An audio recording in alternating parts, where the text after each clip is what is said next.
HIV western blot test क्या है, कब करें, कब ना करें, रिपोर्ट को कैसे पढ़ा जाए, डिटेक्टेड, नॉट डिटेक्टेड और इंडिटरमाइन का मतलब क्या है, पॉजिटिव कंट्रोल बैंड का मतलब क्या है, इन सभी विषयों पर आज हम इस वीडियो में बात करेंगे।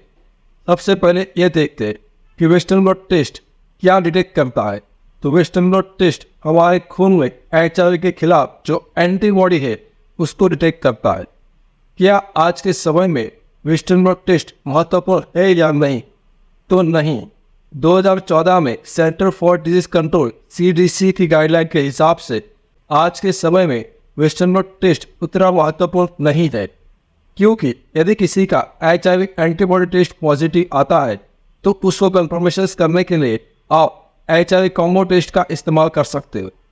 यदि आपका HIV कॉम्बो टेस्ट पॉजिटिव आता है तो उसको कंफर्मेशन करने के लिए आप अन्य 2 किस्म का HIV एंटीबॉडी टेस्ट इस्तेमाल कर सकते हो। इस तरह से वेस्टर्न ब्लॉट टेस्ट की महत्वपूर्ण काफ़ी कम हो गई है। HIV में मुख्यतः 2 किस्म का टेस्ट होता है, एक होता है स्क्रीनिंग टेस्ट और एक होता है कंफर्मेटरी टेस्ट। तो याद रखें, स्क्रीनिंग टेस्ट कौन सा होता है? जो आप पहला टेस्ट कराते हो HIV है कि नहीं उसको मालूम करने के लिए जो टेस्ट कराते हो उसको बोलते हैं स्क्रीनिंग टेस्ट। और यदि किसी का स्क्रीनिंग टेस्ट पॉजिटिव आता है तो पॉजिटिव टेस्ट को कंफर्म करने के लिए जो टेस्ट कराते हो उसको बोलते हैं कंफर्मेटिव टेस्ट। तो आपको western blot as a confirmative test की जरूरत नहीं है। तो फिर वेस्टर्न ब्लॉट टेस्ट किसको और कब कराना चाहिए? तो ये एक थर्ड अपायर जैसा टेस्ट है। यदि किसी का कॉम्बो टेस्ट पॉजिटिव है और एंटीबॉडी टेस्ट नेगेटिव है, या उसका उल्टा एंटीबॉडी टेस्ट पॉजिटिव है और कॉम्बो टेस्ट नेगेटिव है, तो ऐसा डिसीजन नहीं हो सकता। ऐसी कोई सिचुएशन है, सिर्फ और सिर्फ उसी केस में आप HIV वेस्टर्न ब्लॉट टेस्ट का इस्तेमाल कर सकते हो। इस western blot test antibody test है तो उसका विंडो पीरियड कितना रहता है? तो इसका विंडो पीरियड 3 महीने का रहता है। इस रिपोर्ट्स के अंदर रेफरेंस वैल्यू क्या होगी? तो आमतौर पर जिस इंसान को HIV नहीं होगा तो उसके खिलाफ उसका एंटीबॉडी भी नहीं बनेगा। तो उसके एंटीबॉडी के खिलाफ जो भी रिपोर्ट में लिखा होगा वह होगा antibody band non detected. Non detected normally लिखा होगा। तो नॉन डिटेक्टेड का मतलब है कि HIV नहीं है। तो जो इंसान पॉजिटिव होगा उसमें क्या लिखा होगा? तो उसमें कम से कम एक कैटेगरी के 2 बैंड पॉजिटिव होंगे और दूसरी कैटेगरी से 1 बैंड कम से कम पॉजिटिव होना चाहिए। तो इस तरह से 2 या 3 बैंड पॉजिटिव होने पर ही किसी इंसान को HIV पॉजिटिव घोषित कर सकते हैं। सिर्फ कोई 1 या 2 बैंड रैंडमली पॉजिटिव आता है तो उसके हिसाब से किसी को पॉजिटिव घोषित नहीं कर सकते। उसका जो फिक्स क्राइटेरिया है उसी हिसाब से 2 या 3 बैंड पॉजिटिव आने चाहिए।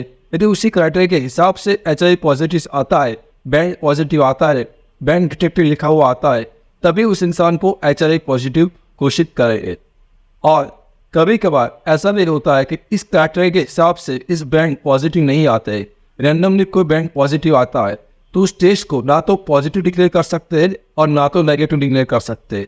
तो उस केस में इनडिटरमाइंड रिजल्ट लिखा आ सकता है। तो उस केस में या तो आपको उसको कंफर्मेशन करने के लिए HIV का प्रोवायरल DNA क्वालिटेटिव टेस्ट कराना है, या तो फिर आप कुछ समय के बाद वापस वेस्टर्न ब्लॉट टेस्ट करा सकते हो। और बहुत सारे लोग एक रिपोर्ट्स को देखकर कभी कभी डर जाते हैं। उसमें क्या लिखा होता है कि कंट्रोल बैंड पॉजिटिव। अब उन लोगों को कंट्रोल बैंड का मतलब समझ में नहीं आता। उसको ऐसा लगता है कि वो HIV पॉजिटिव है, लेकिन याद रखिए यहाँ पर जो कंट्रोल बैंड है वो आपका HIV का स्टेटस नहीं दिखाता है। वो जो टेस्ट परफॉर्म हुआ है वो ठीक से हुआ है कि नहीं हुआ उसको दिखाने के लिए कंट्रोल बैंड रखा जाता है। यदि कंट्रोल बैंड पॉजिटिव है उसका मतलब जो टेस्ट हुआ है वो सही तरीके से हुआ है, उसका जो टेक्निक का इस्तेमाल हुआ वो सही तरीके से हुआ है। तो आपका कंट्रोल बैंड पॉजिटिव आए तो उसके लिए आपको डरने की आवश्यकता नहीं है। ये टेस्ट कहाँ पर उपलब्ध होता है? तो ये टेस्ट जो बड़ी लेबोरेटरी से सिर्फ वहाँ पर उपलब्ध होता है। इस टेस्ट का रिजल्ट आने में आपको 2 दिन से लेकर 5 दिन का वक्त लग सकता है। इसका खर्चा आप 1500 से लेकर 3500 रुपये तक हो सकता है। यदि आपका रिपोर्ट नेगेटिव है, आप 3 महीने के बाद कराया है, तो ये कंफर्म है कि नेगेटिव है, आपको और कोई टेस्ट कराने की जरूरत नहीं है। और यदि आपका कोई स्क्रीनिंग टेस्ट पॉजिटिव है उसके बाद आपने टेस्ट कराया और ये भी पॉजिटिव है, तो कंफर्म हो जाता है कि आपको HIV है। तो फिर आपको HIV के इलाज करने के लिए HIV स्पेशलिस्ट डॉक्टर से मिलना चाहिए, या तो गवर्नमेंट के ART सेक्टर्स को विजिट करना चाहिए। हमारा मिशन है HIV एक्सपोजर से जुड़ा हुआ आपका डर और दर्द को दूर करना। और हमारा विजन है HIV के बारे में आसान भाषा में आपको सच्ची और सही जानकारी देना।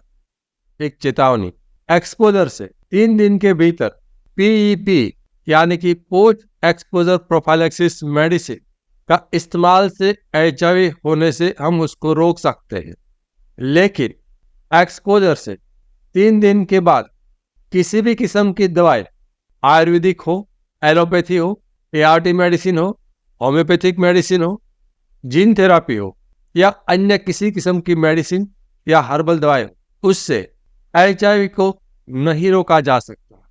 और HIV window period treatment, HIV window period medicine और विंडो पीरियड ट्रीटमेंट, ऐसा कोई शब्द दुनिया की किसी भी किस्म की किताब में नहीं है, किसी किस्म की गाइडलाइन में भी नहीं है। तो इस किस्म का किसी दवाई का प्रयोग ना करें और अपने आप को स्वास्थ्य और पैसे के रूप में होने वाले नुकसान से बचें। मैं HIV AIDS specialist doctor Ketan Ranparia पिछले 17 सालों में 12,000 से भी अधिक पेशेंट का कंसल्टेशन कर चुका हूं। यह चैनल HIV के एक्सपर्ट डॉक्टर द्वारा संचालित है और यहां पर जानकारी विज्ञान के आधार पर दी जाती है। लेकिन याद रखिए, समय के साथ विज्ञान बदल सकता है। यहां पर कही गई बातें एक आम जानकारी के लिए है। कभी भी किसी भी किस्म की जानकारी को अपने जीवन में लागू करने से पहले HIV एड्स स्पेशलिस्ट डॉक्टर से व्यक्तिगत रूप से राय लेना अत्यंत आवश्यक है। HIV के सिम्टम्स के बारे में अधिक जानकारी के लिए लेफ्ट साइड के प्लेलिस्ट पर क्लिक करें और HIV के टेस्टिंग के बारे में अधिक जानकारी के लिए राइट साइड के प्लेलिस्ट पर क्लिक करें। Thank you.